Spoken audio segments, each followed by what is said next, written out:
Here we are again, guys, for another week on the hulls, and I'm just testing out some concepts here, some table concepts, and Janet and I are deep in the humongous black hole of outfitting the boat. We've started on all the woodwork, the timber surrounds, some of the bench tops have been done, and I'll just give you a sneak peek as to some of the finishes we're actually trying to achieve here, and the laminate wall panels that we're putting in the plantation timber and Tasmanian oak. So pleased with the result. It is really starting to finish off what has been a green foam core room for some time. This week I've got a fair bit going on. I'm going to finish up my rain gutter up on the roof there, and essentially I'm going to fair and paint it a couple of times to make sure I get it down to an integrated finish. We're going to polish the back stern sugar scoops. Now that is so exciting to see those guys finished, and it was a brutal period for me because I did get in trouble from a lot of you last week about not closing up a hatch, and falling through a hatch is apparently a criminal offence in the sailing world, and I've been told I should put hatches over the top and close those hatches up, and I certainly have closed up all the hatches since then, and I've paid a very hefty price for that sin over the ensuing few months after that fall. So thanks for all your concern. I really appreciate it. A couple of comments about our audio. It is a very difficult environment to use audio in here. I do have a Rode microphone I use as much as possible. I have a lavalier lapel sort of microphone here. It's a very echoey, hollow, solid room, and I know it can be a little bit distracting at times. I do my very best to normalize that audio through the editing software. That is not my forte. I'm sorry about that. If you can't hear me speaking, I'll try to make sure that I get that information out a little bit louder, and sometimes I'm too loud, so it's very hard to balance out the different audio. But yeah, for now, lots to come up in this video. Stick around, there's plenty to come.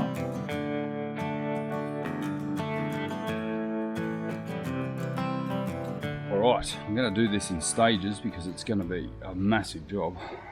So essentially I'll spray this little bit up here, all the way along to the top here, get this first spray up done on here, we'll get this bit done, then I can move on to the next bit, and then the next bit, and the next bit. So it's going to take a few days to get this completed. We'll take our time because we don't want it too much overspray. A little bit overspray is not too much of a problem because you can polish it out later on, but you don't want it on our aluminium windows or our hatches and the like. So I'll go down and mix up some resin, we'll get this bit done, and then we can get to cleaning up.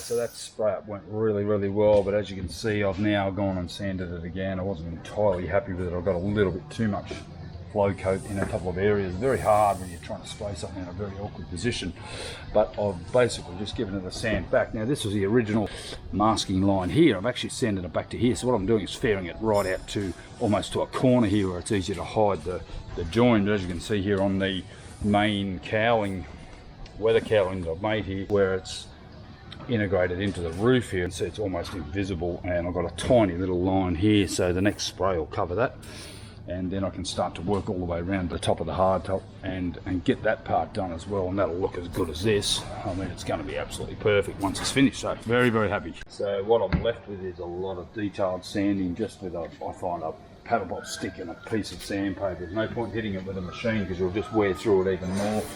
But just getting into the corners, use anything you can that's shaped similar to the actual underlying substrate, and I mean, it feels beautiful. It just feels amazing. Given 2 days ago that was a chunk of foam, and we've been able to integrate that, radius it, and you know, it looks like it actually came out of the mould. It won't be far off looking perfect. Integration is the key to being able to do something like this. You know, you've just got to have a vision to be able to get it in place, and then keep working on it until it's right. And we're almost there. One more spray up and this part will be done, and then I can start working underneath it. But I'm going to work all the way around the hard top and around the cockpit rim, around my helm station and then up the other side. And yeah, it's going to be a good few days work to do this, but this is pretty much the final area I need to do.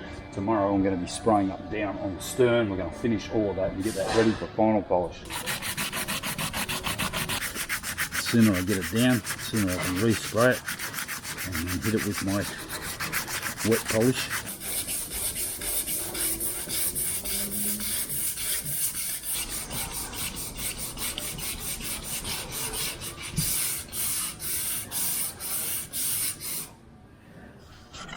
Righto, spray up number 2 for the day, and this will be it for the, hopefully for it. We'd like to think that it's always it, but it never is. But you know, basically I've got a couple of little wear through patches up the top here, down along the side here of this combing, right here where it's actually joined to the cabin top, and then another one on the other side of that rain gutter. It is a bit hard to get to because I can't kneel up there while I'm spraying. I'll end up with overspray all over the joint, so I'll basically get in and spray it. Now I've got my flow coat ready here, just a couple of cupfuls, and hopefully this will be it.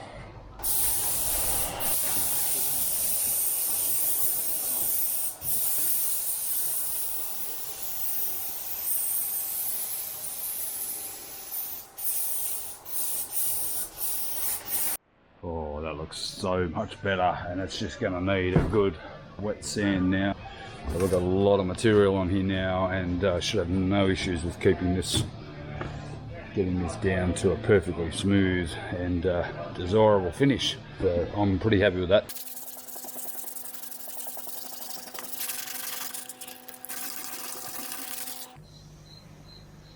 Beautiful. Oh man, that is perfect. I've got a little bit of a line here. I'm not sure I'm going to be able to get rid of that without fairing that out, so I'm not sure. I'm just going to live with it. If I keep sanding, I'm going to end up wearing through again, and I don't think I could, I honestly don't think I could face another spray up after today. But, yeah. The detail over the last few months is killing me, but I've strangely found it's the best part. Sometimes, you know, putting in hours and hours of work on a combing like this to get to a result like that is just so rewarding. I mean, so rewarding to see something come up so well when you put in so much work. And if I can give anyone any advice, is it's so worth putting the effort in. I've got that absolutely perfect. There's a little tiny little mark on the other side, which I'm going to touch up tomorrow. That has been a mission to get that done. So that's been a pretty good night shift. I've put in probably another 3 or 4 hours of hard yakka. Tied it up all down on the stern sugar scoops, and this integration's just looking the business. And I love the way it's styled in now. You know, there's nothing ugly about that in my opinion, and it doesn't look like it ever didn't come out of the mold. So all I have to do now is basically get the hard top polished up once I've sprayed the other side, and we're ready to start finishing off this hard top. Ever since my little misadventure into that hatch last Saturday and the resultant knee, oh God, I've been in agony all week. I've decided to put the handrails back and the hatch back on. Now Janet's been sort of feverishly trying to get this all polished up through the week, and we've just had interruption after interruption. Several things have happened this week, including me with my knee.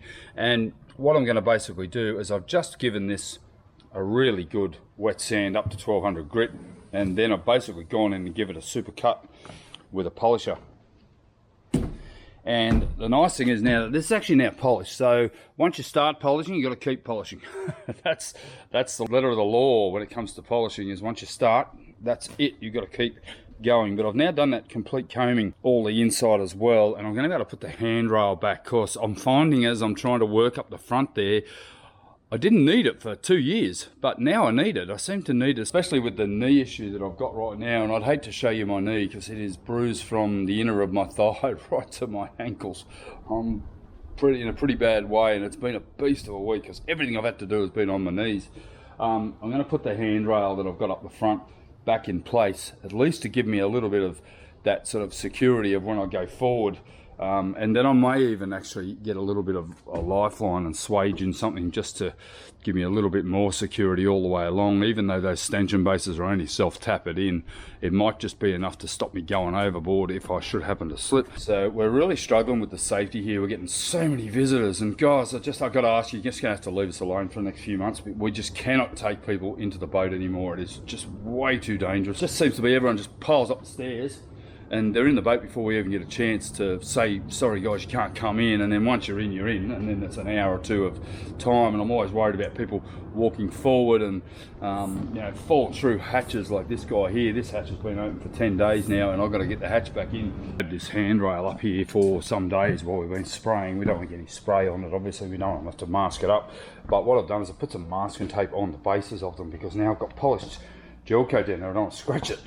That one there actually goes into the stanchion, and then these here, by putting some masking tape on it, you can sort of circumvent a lot of scratching, and we don't have to repair that. So this one simply fits in.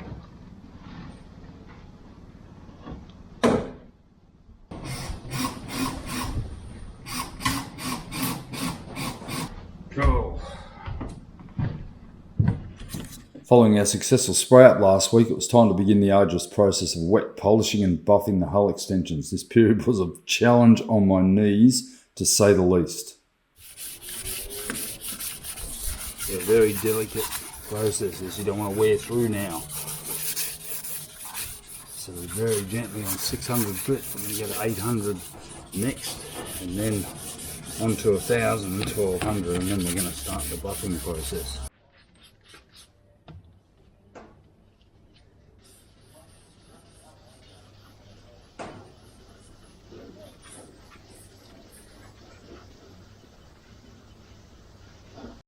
You're still feeling overwhelmed, Jan? Yeah, I thought I knew what I wanted, but no, I don't. So I'm pretty happy. I don't know. I'm happy you got down to at least 20 swatches. Oh, I'll get lost. And then because it's not that difficult, but it's given me no relief. Look at the boat. There's been a million decisions, and Janet comes in and I give her a couple of jobs, but with the colour, it's with the colour. There's nothing I'm going to have. I like white, silver and black. He's being very brave because they're behind the camera. Yeah, Janet's sitting down having a rest because she's been polishing out our brand new sugar scoops. I mean, check these out. These are so smooth and not quite polished yet, but the other side is polished. I've finished polishing the other side and still got to do a fine cut yet over here, but oh my god, this feels so good. It's like brand spanking out of the mold. So beautiful, looking really good. I just put the handrail back on there just to add a bit of safety. The hatch is back in after my nasty fall on Saturday night, and I can't wait till Janet finishes over there so I can put the hatch back in there too, because it's worrying me. Don't go over there. Yeah, well, that's a bit easier said than done. Cool, so where are we at? What are we looking at now? I don't know. So I was thinking for the couch in the saloon, this warm grey, and then this as the roof lining. Oh, nice. I don't know. No, it's called pebble actually. Bayside is the make. Yep. And then out here, have something like that as the couches. Cool. You know, yeah, these feel really good. They're actually like a sunbrellery type material. Yeah. So that's a waterproof. I just don't know what colour to do. That'd be ideal. I kind of want something different, but then. You don't know, do you? No. We won't know until we do it. No, I need to make some decisions, but I'm struggling. Cool. We'll wait till Pete comes back, maybe chat it with him. Yeah. Unreal. So Janet pointed out a couple of areas yesterday. She said, this is a bit ordinary. How are you going to finish that? And where that area is on the inside of our door here. Got nice white gel coat all the way down here with this panel I've glued on. We've got this part here. Now that's actually going to be visible, and the fridge cabinet is actually going to blend into this area here. So I've made up some white gel coat panels just to simply glue on, and then we'll fair them in to the actual cabinet there to make it look like it was all one piece. Now the other area I have down there is the kickboard. It's a bit rough down there, and the reason why it's rough is because I forgot about it. And although we've finished and polished all the way along the bottom of the dinette module here, I've done nothing with that. Now I could spend hours in there trying to fair that out, and then respray it, or just simply glue on some of this, and that's what I'm going to do. I'm basically going to epoxy it. Now I'm also going to put a piece across the bottom of the door here. This area here is actually reinforced solid with unis and with cotton flock and vinyl ester, so it's actually solid core all the way around the door. But the area here, I'm actually going to put a liner in down to here, and then I'm going to have a wood trim up against it, which will actually interface with the floor, leaving me a conduit underneath that I can get access to for wiring for the kitchen. Now, a lot of the kitchen plumbing is coming from, in fact, all of the kitchen plumbing is going to come from the starboard side. So it's basically just going to race straight up that shampoo funnel and into the sink. The water maker is going to be on that side as well. The port side, although, doesn't have access to water, so I'm going to have to run some water lines across the back of that lounge suite, across that conduit, down into this tank, so that when we're making water, we can actually feed and divert it into both tanks simultaneously or separately. We're not really sure how that's going to do with the transfer pump, but right now I want to leave that conduit free for access right all the way through from underneath the helm station there all the way across to the kitchen. Just in the future I may need some additional plumbing or electrical to run through there. Oh, this is a position I hope never to have to repeat to be in once a boat's built. I've had really good health during the course of this build. I mean, I've had aches and pains, and I'm in my late 50s, so it's interesting how something can just knock you flying. And the other day when I fell in that hatch there, I've had over the last 6 years, nicks and scratches and cuts and lots of blood, sweat, swearing and tears, but nothing has eroded me more than this knee problem. I mean, you can't see it, and I'm going to show you my leg. There's graphic content warning here, guys. I want to show you my knee, because it's not that it's that mean, it's just that it's an ugly knee. If you have a look here, I've got bruising right through here all the way across my kneecap. This here is 8 days ago that happened, and it is like a baseball. It's rock hard and swollen. You can see how the bruising's actually come out right down into my calf. In fact, yesterday it was down into my ankles. So not pretty, but oh God, that has been so sore. And I've been so lucky through the course of this build. And Ellen, my daughter in New Zealand, the other day rang me and she said, "How are you going?" I said, "Good." And she goes, "I can't believe that's the only real thing, touch wood." Actually, I can't touch wood because there's no wood in the boat apart from one bulkhead. How lucky I've been through the course of this build. Yeah, to have to endure that this week has been, I'm just so lucky I didn't break anything, but that there is just been absolutely brutal. And I haven't stopped. I've had 8 days of solid work since that happened. And I think I'm actually paying the price. I probably should have it elevated every day, all day, until this bloody swelling goes down, because that's just not gone down anytime soon. That has ruptured something in there. Probably the bursters are all gone. And I'll be off to the dock on Tuesday. It's Sunday today, and I'll go and check out what's going on. Alright, so those kickboards are now in, and those little bits of trim. Now I'm just going to basically fair them together and make them look like they're all one piece. The kickboard's in. I didn't show you me gluing it in. It wasn't that pretty, and quite frankly, I couldn't handle the thought of being on my knees any longer than I could to get the camera ready. So that's done. I just did one down in the port forward cabin as well, and I've got some clamps on there. I've had to remove the door frame, make sure that I've got plenty of room and didn't get any glue on it. And yeah, starting to look really, really good around here. Let's talk about chain plates. I've been going through a number of iterations of our shroud chain plates. Still got to deal with the four-state chain plate or the furler chain plate. But because this boat only has 2 chain plates on the rear and no physical backstay like just about every cat, I need to come up with some sort of a chain plate arrangement. I've been going through a few iterations of that. I started with something like what you'd find on a Fontaine Peugeot or a Lagoon catamaran, and basically I took some measurements off a charter one I saw recently, and I've already reinforced inside the boat with lots of carbon, but I'm going to put a lot more reinforcement in there, and I've actually transferred the load all the way down into the side of the hull of the boat and into the bulkhead, particularly on the solid glass section, not so much the solid core, but I've actually extended that down into the robe and into the bulkhead surrounding it. However, I've come up with this one here, and I tried that, and I really don't like the look of that. I think that's a little bit too simple.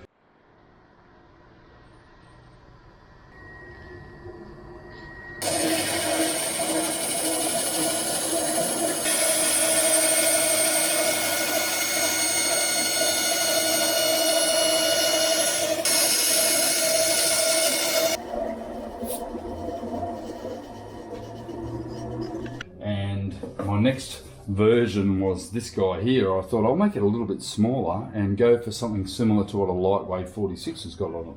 So I made up this one here, and essentially pretty basic geometry, but the idea is that it actually leans slightly forward so that all the loads are transferred up into the side of the boat, and it'll have a backing plate a little bit larger than the one that I've got here. The progression has gone from a round one here with two, so a lower diagonal and a cap shroud toggle point, and then I've gone on to more like the light wave shape where it's actually leaning forward, and then I took it out of the side of the boat, and these are actually hitting the side of the boat. So this is the new size, and I've made two of these. I've made one for each side because this will have to have a bend in it around about here that actually points the thing inwards towards the shrouds itself. I don't want all the load going down vertically on it. I want it to basically come down at the angle or near the angle that the actual shroud will present itself to the chain plate.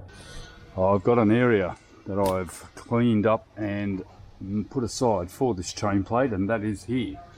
Now we are in line with the end of the cabin and 15 centimeters further forward, so we're basically right where this chain plate needed to be, and we're just going to check the fitment of it and check the clearance of the toggles on the top as it rolls over across the top of the gunnels.